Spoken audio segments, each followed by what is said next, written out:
నమస్కారం అండి. ఈరోజు మనం ఆంధ్రప్రదేశ్ శ్రీ సత్యసాయి జిల్లా కదిరి పట్టణం నుండి బొనితాపూర్లో ఉన్నాం.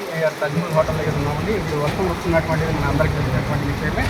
మరి తుఫాను ఉందని వాతావరణ శాఖ చెప్పినటువంటిది. దాంట్లో భాగంగానే ఋతుపవనాలు వేగంగా కదులుతున్నాయి. ఉరుములతో కూడుకున్నటువంటి గాలులతో కూడుకున్నటువంటి అధిక వర్షపాతం వస్తుందని చెప్తున్నారు. మరి చెట్ల కింద అలాగే ఎక్కడైతే పిడుగు పడేటువంటి పరిస్థితులు ఉంటాయో అటువంటి ప్రదేశాల్లో మరి ఉండకూడదని వాతావరణ శాఖ సూచించినటువంటిది. మరి అలాగే ఎక్కడైనా మట్టి విద్యలు కావచ్చు, ప్రమాదకరమైనటువంటి గుర్తులు కావచ్చు, అలాంటి చోట అప్రమత్తంగా ఉండాలని వాతావరణ శాఖ హెచ్చరించింది.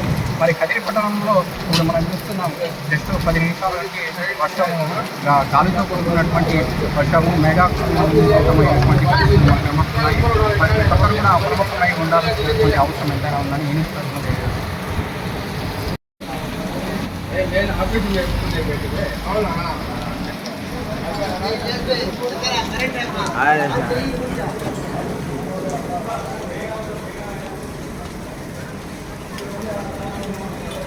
భద్రం